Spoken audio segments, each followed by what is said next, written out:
Guys, thanks for watching Precision Rifle Network. Today, we're testing the new Eley Ultra 22 long rifle, extreme long range. Let's get into it.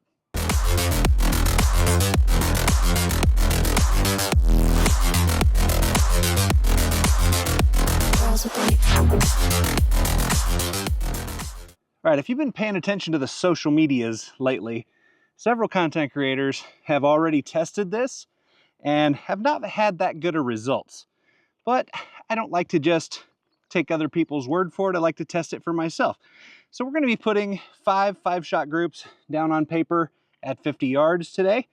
Be testing it through CZ457 varmint chassis, custom Voodoo, Springfield, Waypoint, 22 long rifles. Well, it's new to me anyway.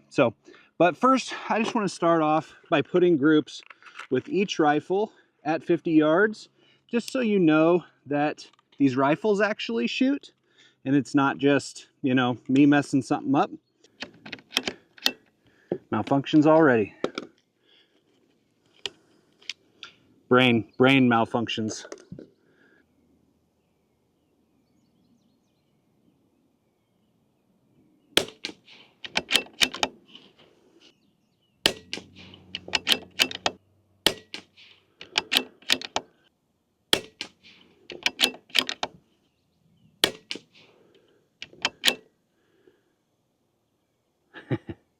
Well, that ended up being not very much of a good group, but the rifle usually shoots quite well.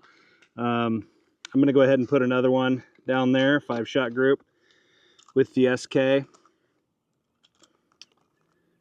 See if I can't tighten that up.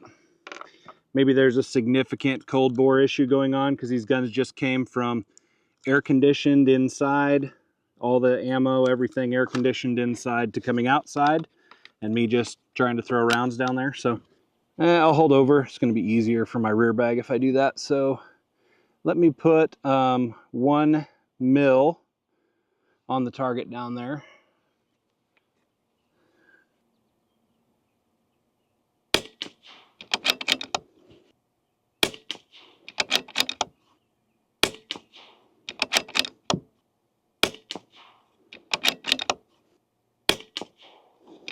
All right. As you saw there, considerably tighter, and that is more reminiscent of what this rifle does. So I'm going to actually exit out of here because you guys don't care what it does with the SK. You care what it does with the Eley Ultra. So that's the CZ, switching to a new rifle. Again, no idea if we're going to have cold bore issues or not. We will soon find out.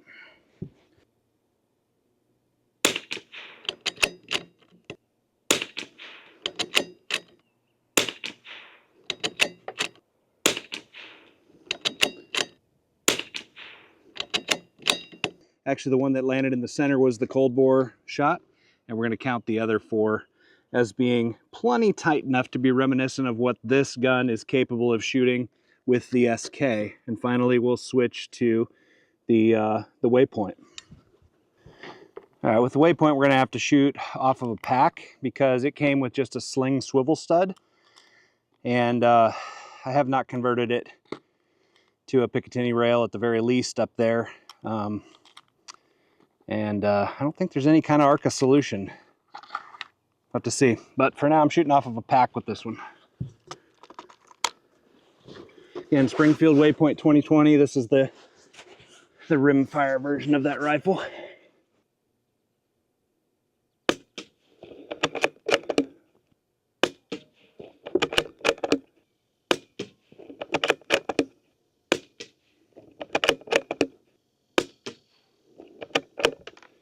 All right.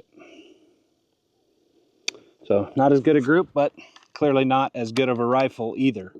So now we are going to switch to the Eley Ultra, and I am going to put 3 5-shot groups down there through the Voodoo and 2 5-shot groups with the CZ. We're going to leave this guy out of the mix just because I'm not sure if the accuracy is going to be good enough to tell a major difference. Maybe I'll throw it in at the end so that we can get the data on the Eley Ultra. Right off the bat, I will say minimal grease on these bullets. First thing I notice about them, minimal. Okay, here we go. We are gonna go top left target.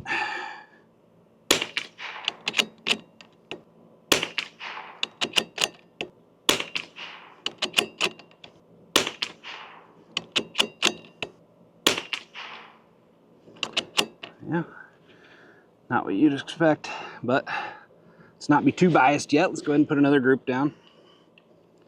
Number 2 on the Eley, second one in the middle.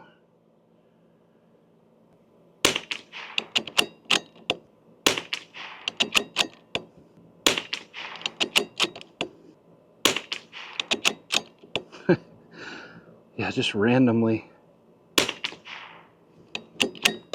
That's weird. One more group out of that.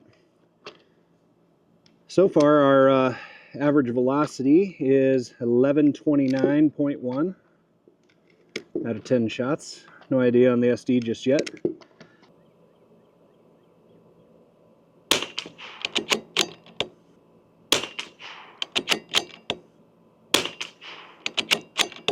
Weird.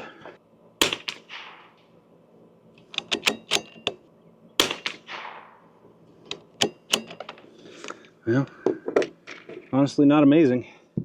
Let's go ahead and get the chronograph data here. All right, 15 shots, average of 1128.7 feet per second, standard deviation of 9.5. Okay guys, CZ457 varmint chassis. We will go number 4 on the paces down there.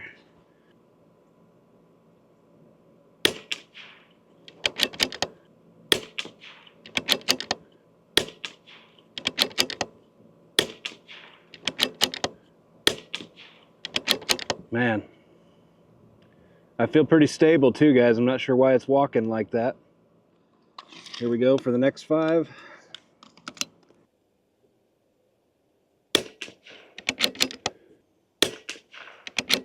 Wow. And that one almost sounded supersonic. It got a crack where the other ones didn't.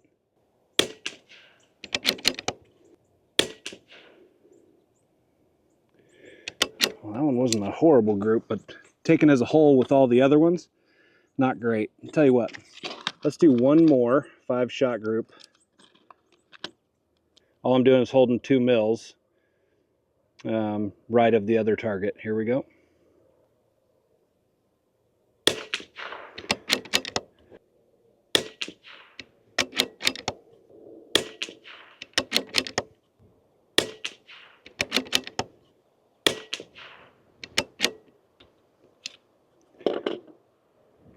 Yeah, still not amazing. Not what you want, right?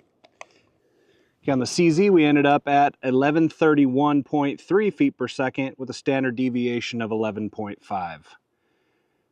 All right, I'm gonna throw some B-roll of those groups individually up on the screen for you guys, and I'll do a little voiceover finishing this video out. All right, guys, like you, maybe I was a bit surprised by this. Eley usually puts out amazing ammo.